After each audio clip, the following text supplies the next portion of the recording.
Have you ever wondered why your friend loses weight so easily with the same workout routine? While you're barely seeing any results, you're hitting the gym regularly, sweating it out, but the scale refuses to budge. Here's the truth that might shock you. It's not about your willpower or dedication. It's about your body fat distribution type. Today, we're diving deep into why belly fat and lower body fat respond completely differently to exercise, and more importantly, what you need to do about it. Let me share something that will change how you think about weight loss. According to a groundbreaking 2023 study from Harvard Medical School, two people with identical body weight can have 3 times different health risks, based solely on where their fat is stored. Belly fat isn't just about aesthetics. It's a ticking time bomb for diabetes and heart disease. Lower body fat, while stubborn and frustrating to lose, is actually less dangerous to your health. But here's where it gets really interesting. Belly fat and thigh fat are fundamentally different types of tissue. Think of belly fat as an active volcano, constantly erupting with inflammatory chemicals. Researchers at the University of Copenhagen discovered that visceral fat cells, the ones deep in your abdomen, produce 5 times more inflammatory substances than lower body fat cells. These chemicals flow through your bloodstream, wreaking havoc on your insulin sensitivity and damaging your blood vessels. Meanwhile, lower body fat behaves like a secure savings account. It holds on to stored energy for dear life. Stanford University scientists found that fat cells in your hips and thighs produce special proteins that actively resist fat breakdown. This explains why losing thigh fat feels nearly impossible.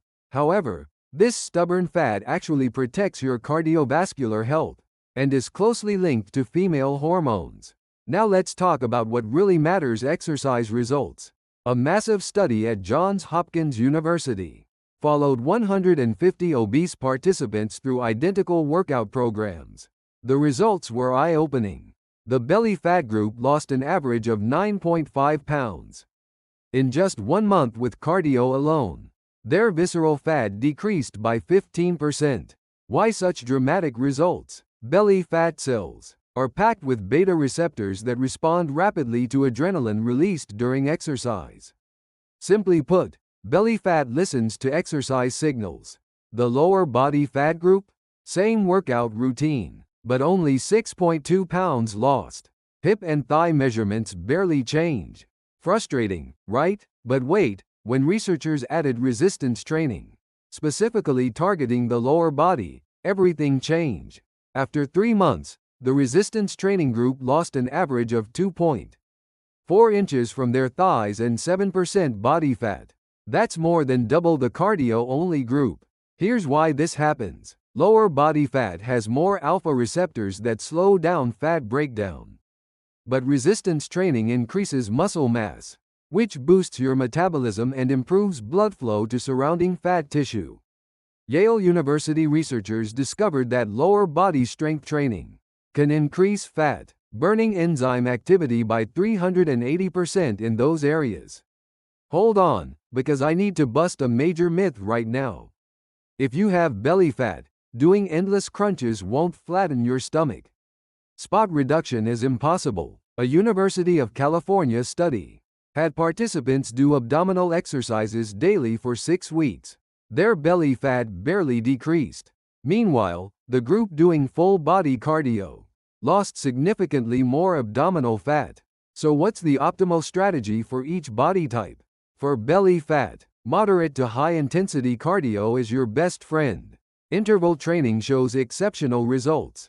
Australian researchers at the University of New South Wales found that 12 weeks of high-intensity interval training reduced visceral fat by 17%. Here's your practical plan if you carry belly fat. 5 days a week, 30 minutes of brisk walking or jogging. Keep your heart rate between 60 and 70% of your maximum. Calculate your max heart rate by subtracting your age from 220. If you're 40, that's 180 maximum. So aim for 108 to 126 during exercise. Try this interval routine: 5-minute warm-up, then 1 minute of sprinting, followed by 2 minutes of walking. Repeat 8 to 10 times, then 5-minute cool down. Start with 30-second sprints if you're new to exercise. But cardio isn't enough. Add full body resistance training 2 to 3 days weekly. Focus on compound movements like squats, deadlifts, and bench presses that engage large muscle groups. The Cleveland Clinic studied 200 belly fat patients and found that proper exercise programs produced an average waist reduction of 1.4 inches in just 2 weeks. For lower body fat carriers, the strategy is different. Cardio matters, but resistance training is crucial. Your lower body muscles are the largest in your body. Building them dramatically increases your total metabolism. Squats are your weapon. Stand with feet shoulder width apart. Push your hips back and lower down, keeping knees behind your toes. Start with 15 reps for 3 sets. Add weights as you progress. Lunges are incredibly effective. Step forward with one leg and lower until your knee reaches 90 degrees. 12 reps each leg for 3 sets. Hip thrusts target your glutes powerfully. Lie on your back, bend your knees, and lift your hips toward the ceiling. British researchers at Loughborough University found that 8 weeks of hip thrusts increased glute muscle by 12%, while reducing hip fat by 8%. Lower body fat types need 4 to 5 days weekly of resistance training. 45 to 60 minutes per session. Add 20 to 30 minutes of cardio after strength work for maximum effect. But here's the hard truth: for lower body fat types you need patience. Unlike belly fat that responds quickly, lower body fat is stubborn. Don't expect dramatic changes in 1 week. However, McGill University's long-term study showed that women with lower body obesity, who consistently followed proper exercise programs for 6 months, lost an average of 3.6 inches from their thighs and 3 inches from their hips. Diet matters enormously too. Belly fat types must limit refined carbs and sugar. White rice, flour products, and sugary drinks are your enemies. Focus on whole grains and vegetables. University of Southern California research found that low-carb diets, combined with exercise, produced 43% more visceral fat loss than exercise alone. Lower body fat types need adequate protein. Aim for 0.8 to 1.2 grams per kilogram of body weight daily. If you weigh 60 kilograms, that's 48 to 72 grams daily. Include quality protein like chicken, fish, tofu, and eggs at every meal. Lower body types should also control sodium intake. Excess sodium causes lower body swelling. Avoid processed foods and salty items. Eat potassium-rich foods like bananas, avocados, and spinach. Drink at least 2 liters of water daily. To improve circulation and waste elimination. Hormones play a huge role too. Female estrogen encourages lower body fat storage as an energy reserve for pregnancy and nursing. That's why lower body obesity is more common in women of childbearing age. Conversely, belly fat is influenced by male hormones and stress hormones. When testosterone decreases and cortisol increases, abdominal fat accumulates. Chronic stress is a major culprit.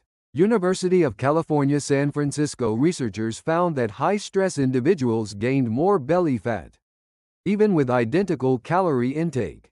Let me give you a practical 7-day plan. For belly fat types, Monday includes 30 minutes brisk walking plus 15 minutes compound strength training. Tuesday is 25 minutes interval running. Wednesday offers 40 minutes cycling or swimming for joint-friendly cardio. Thursday focuses on 30 minutes full-body strength training. Friday returns to 30 minutes brisk walking. Saturday brings 45 minutes hiking or stair climbing. Sunday is gentle stretching and yoga for recovery. For lower body types, Monday combines 40 minutes lower body strength with 20 minutes cardio. Tuesday balances with 30 minutes upper body strength and 30 minutes walking. Wednesday concentrates on 45 minutes lower body strength. Thursday is 40 minutes full body cardio for recovery.